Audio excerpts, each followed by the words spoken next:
everybody, and welcome back to another What's for Dinner. Let's just jump right on into this one. Does this look like a delicious summer supper or what? I was hungry for some green beans and potatoes, and we thought we'd do some brats on the grill to go along with that. All right, I am first going to get this green pepper all cleaned and slivered up. I decided to put this on the grill along with the brats. They were just going to go kind of low and slow on there. So I made a little foil packet, put these peppers, and I went ahead and diced up some onion to go in there. Season them a little bit with this smoke-infused sweet mesquite jalapeno. Wrap them all up and put them on the grill. And they just did their thing while the brats were going, and it was great to serve along with the brat.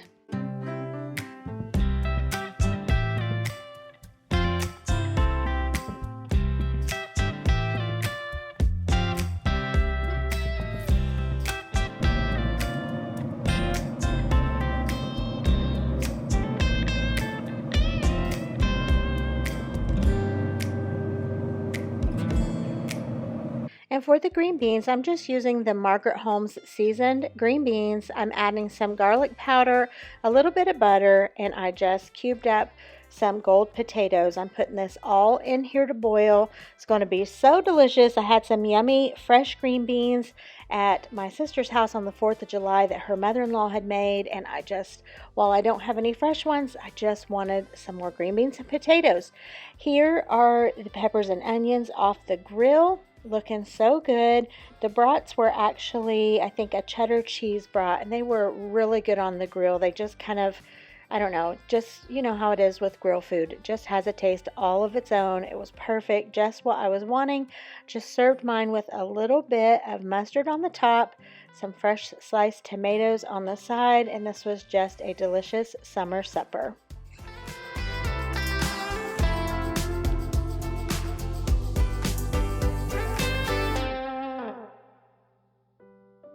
Another night this week, we had the Glory seasoned Southern style pinto beans and onions. Also from my fridge, I pulled out an avocado, and from the freezer, a brisket. Also from my pantry, again, jasmine rice.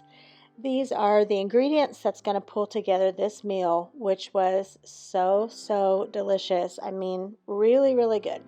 So I had portioned up a brisket. James had smoked this just recently, and I put 3 or 4 small pieces in the freezer. I am trying to do better about making smaller portions so we don't have so many leftovers. So this one was a smaller portion, but I'm telling you, we still had leftovers.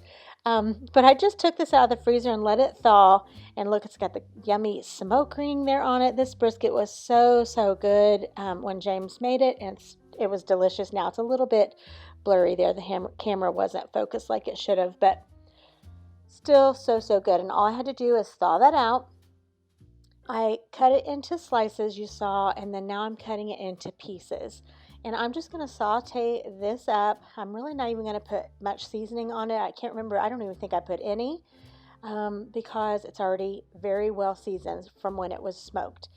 And then I pulled out my little rice cooker. I love this thing. I got it at Aldi years and years ago.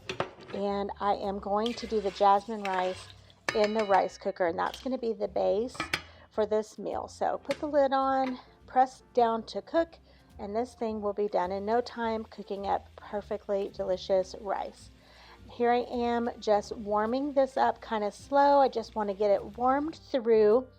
And then we will build these kind of rice and bean bowls with smoked beef brisket on top.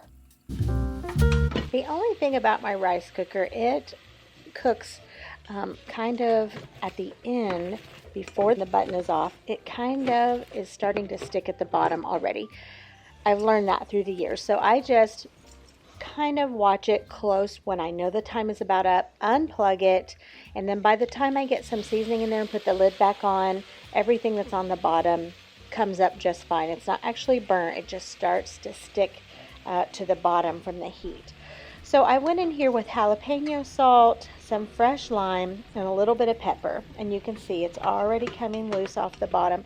You know how it is when you learn your small appliances or your kitchen gadgets. That's the downfall, I think the only one with this one. I just try to stay close at the end to unplug it, and so that way it just doesn't keep cooking.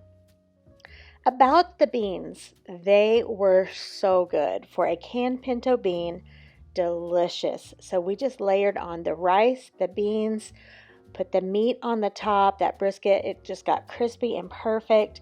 Some green onions, fresh lime on the side, and then I had a little bit of nacho cheese left over, put some fresh avocado, made some little nachos on the side. This meal was over the top delicious.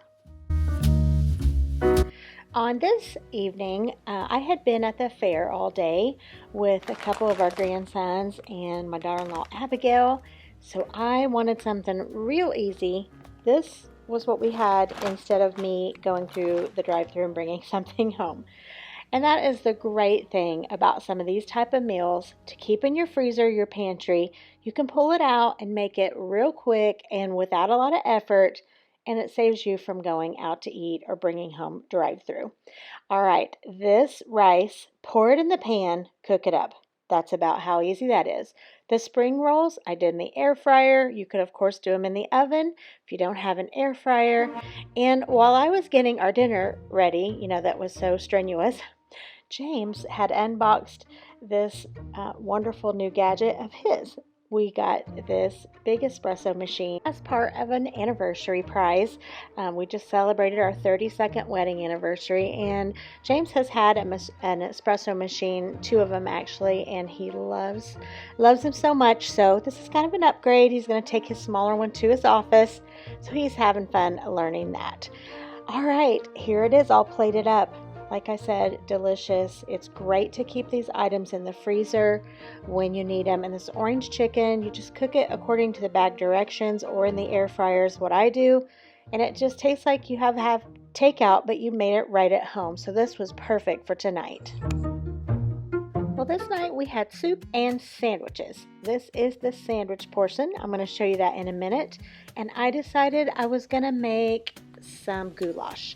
So this is kind of the first soup we've had in a little while since it's been warmer, but I needed to use up some V8 juice, and that's why I made goulash the last time I made it on this channel and showed it.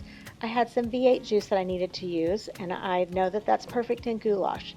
So here we go. I browned up actually I didn't, the ground beef was already browned up and in my freezer. It was left over from a taco night. So all I had to do is put some green peppers and onions in with that and some Worcestershire sauce. Next I'm going to go in with some diced tomatoes with the juice and some Italian seasoning. Like I said, I have shown this on my channel before. I will have that video linked, and I will also have the recipe down below that I followed both times, or the recipe link. Anyhow, look below in the description box and you will see some info on this goulash. Now I'm putting in some minced garlic, and I'm going to let this all just kind of start simmering together. It starts getting really delicious smelling with all these flavors. Next, I'm going to go in with some dry beef broth base, and I'm going to add in the V8 juice and some water. Now, the V8 juice, I have the spicy. It does not make the soup spicy at all, but it certainly gives it a lot of flavor. So I need to just start buying the cans because we get about halfway through this container and then we just kind of putter out on it. And so that's okay though. It makes good chili. It makes good goulash. Once you have this all how you want it, everything in there kind of cooked, you can add in your pasta. Now the recipe calls for elbow. I have used ditalini. This is the second time now that I've made this, and I've used ditalini pasta both times, and so it works out great. But of course, any small type of pasta you have would work just great.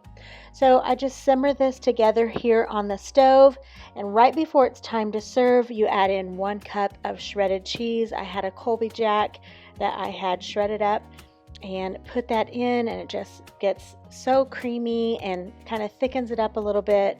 It's a really, really good recipe. We really like it. And I cut the recipe in half, so I didn't make as much.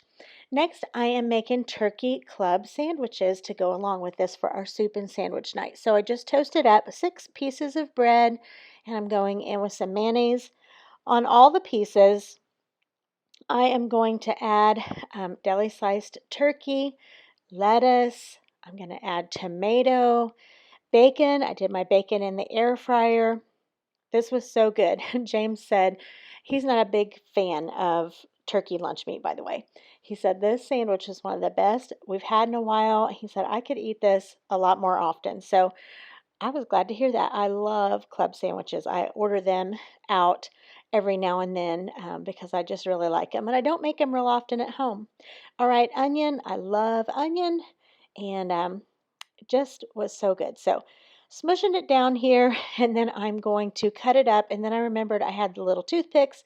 That would have been great putting in before I did the cutting, or maybe not. I don't know. Anyhow, I cut it up, put the little toothpicks in. And this soup and sandwich night was absolutely delicious. We had a little bit of the soup left over.